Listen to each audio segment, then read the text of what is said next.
What's going on, everyone? So there's a big question floating around, and that big question is, has the stock market bottomed out? Will we see a reshaped recovery, or will the market make a new low? Is this the best time for me to invest, or should I wait? So in this video, we're gonna break that down, and I'm gonna break down my thought process on what I think will happen in the next upcoming months and my position on all of this that's going on. All right. So before I start, just to kind of give my opinion some weight, because I see a lot of people on YouTube giving their opinions, but they don't really have a position on the overall market, right? So I have an opinion on the market, and beyond that opinion, I'm backing it up with positions. So I have about a $350,000 position built in, showcasing or representing that I think the market will go down, right? So basically on this account, you guys can see I have about 147 grand in puts, right? You guys can see SPY puts, and I have one Tesla put on this. And then I have 200 grand split on a few other accounts where I'm also playing the downside, and I'm probably gonna build that position, hedge some other positions, and take the trade from there.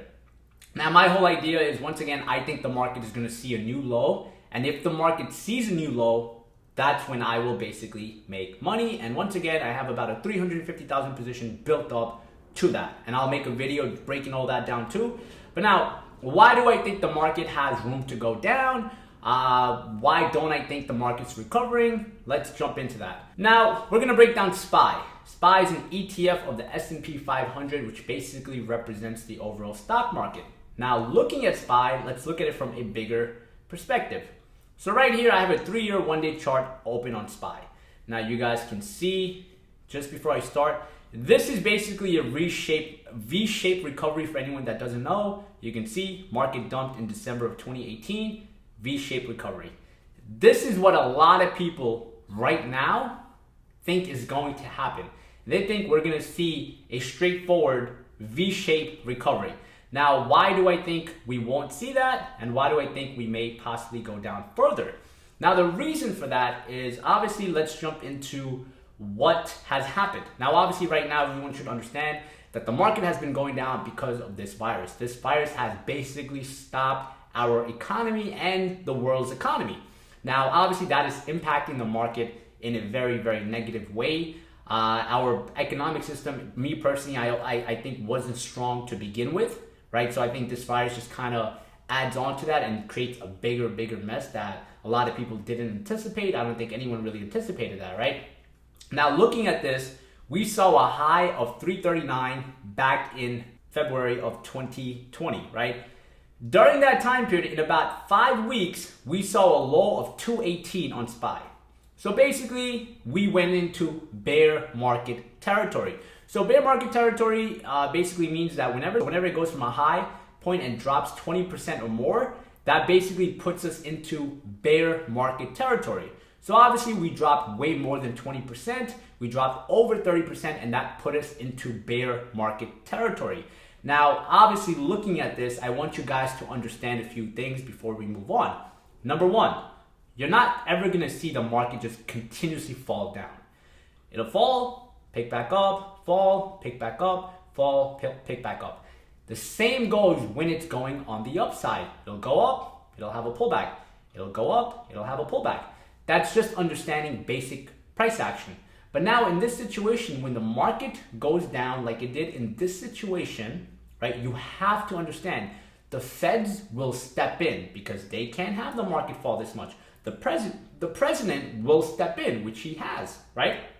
So if you look at all these events where the market popped up, you're gonna see either Trump stepped in and he tried to downplay everything, showcasing that, oh, it's not a big deal, we'll have it under control, kind of instilling confidence within the market, or the Feds came out and they said, hey, we're gonna do an emergency rate cut, or hey, we're gonna print $6 trillion more and we're gonna put it into the market to kind of help this bad economy that we're going to face. Now, obviously, news like that is going to benefit the market in the short term, which it has basically done.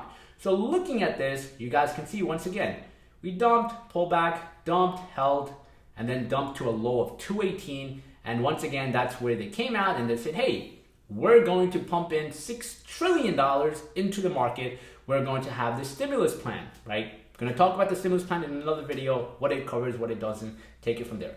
Now, obviously, once all of this came out, that is creating short-term bullish news. Now, once that short-term bullish news was created, we basically saw a 20% rally from the lows. Now, seeing that 20% rally from the lows is showcasing a lot of people like, oh man, we bottomed. Oh man, the market's gonna go back up. So during this area, what's happening is some people are stepping in and buying. They're saying, okay, the market's bottomed in. I need to buy. I need to get in. I don't want to miss these cheap prices. So that's one thing that's happening. This FOMO going on, fear of missing out. People are chasing. People are getting into the market.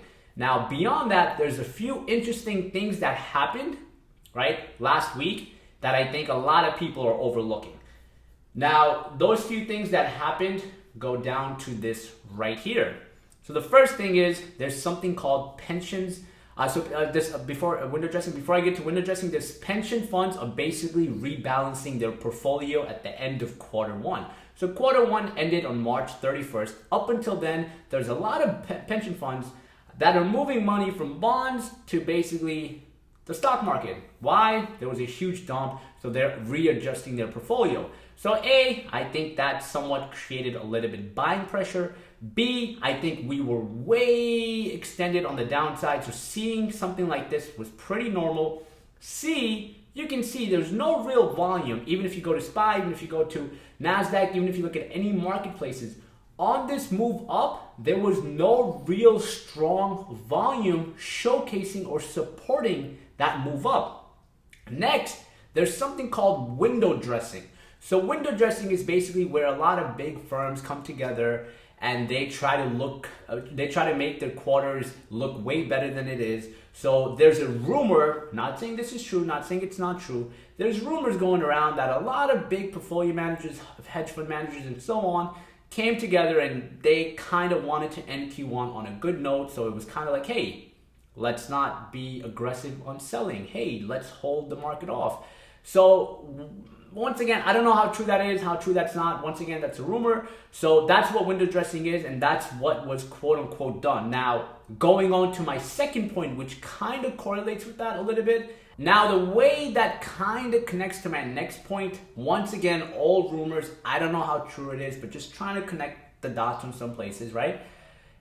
If you guys really think about it, look at when Trump came out and he started saying, we are going to have a painful 2 weeks ahead.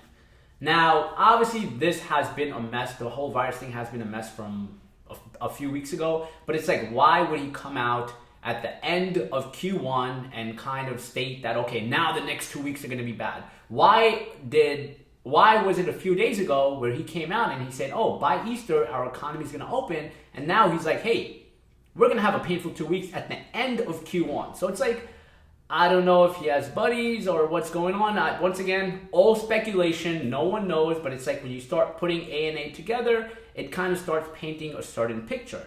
Now, beyond that, let's ignore all of this. This is all said and done with. What is going on with the market right now?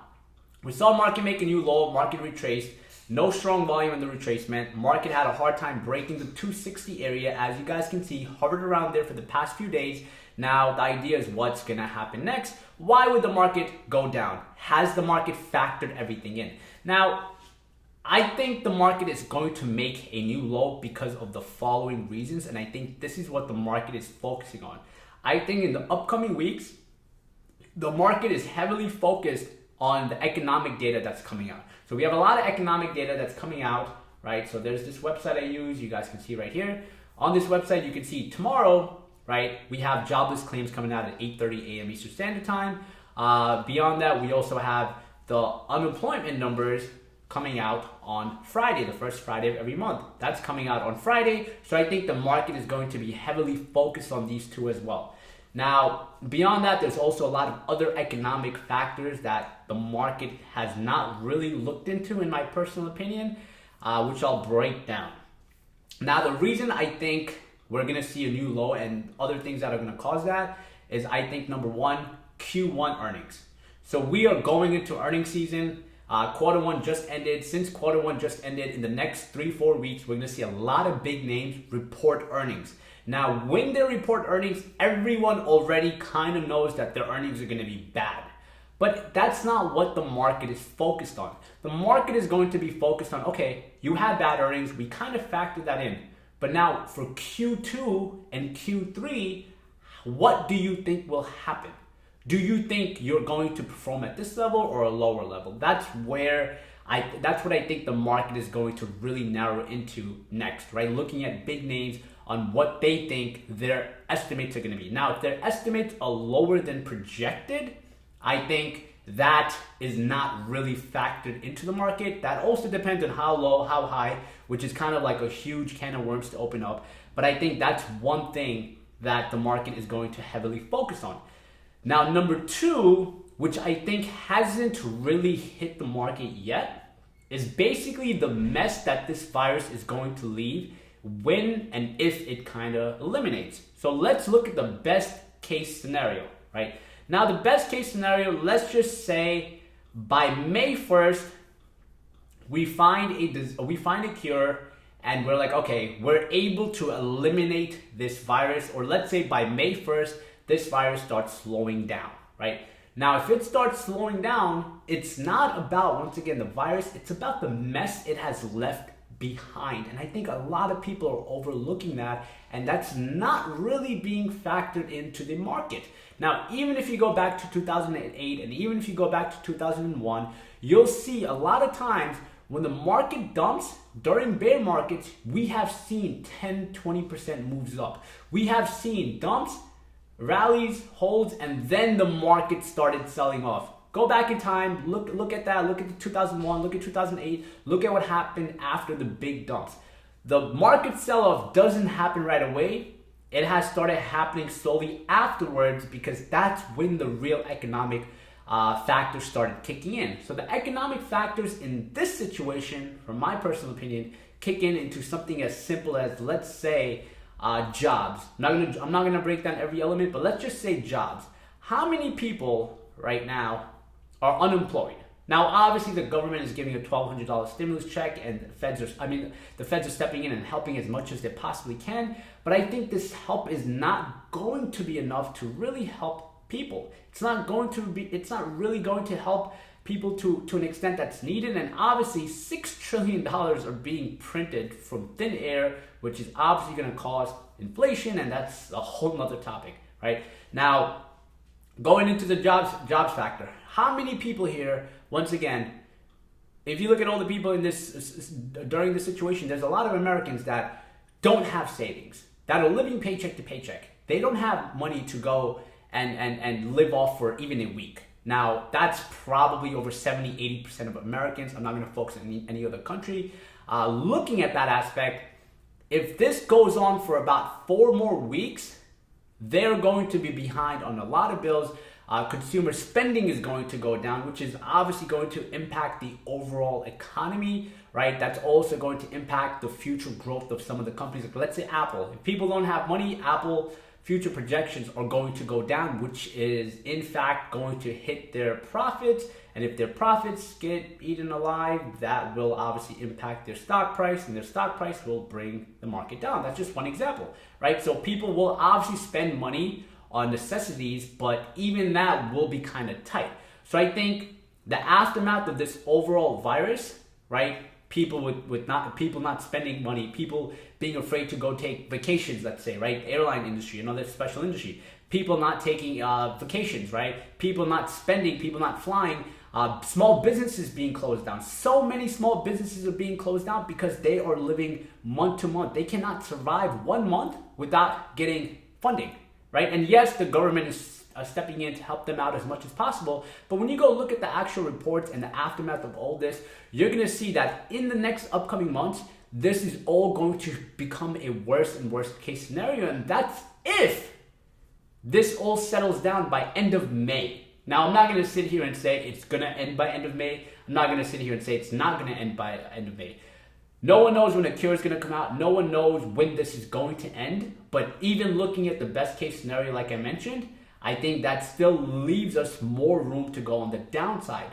But if let's say this doesn't end till May and we go till June, July, now that creates even a bigger mess, and that I think is going to drive the ultimate markets down even more. So that's my basic take on the overall market. I think we're going to see the market make new lows. Once again, this is only my personal opinion, not investment advice. Market could go up, market could go down. No one really knows what's going to happen at the end of the day. But the whole idea is for you to do your analysis, for you to do your research, and based on whatever gives you the highest probability, take that trade, take that position, obviously protect your downside, and take it from there. Thank you so much for watching, guys. I will see you guys on the next video.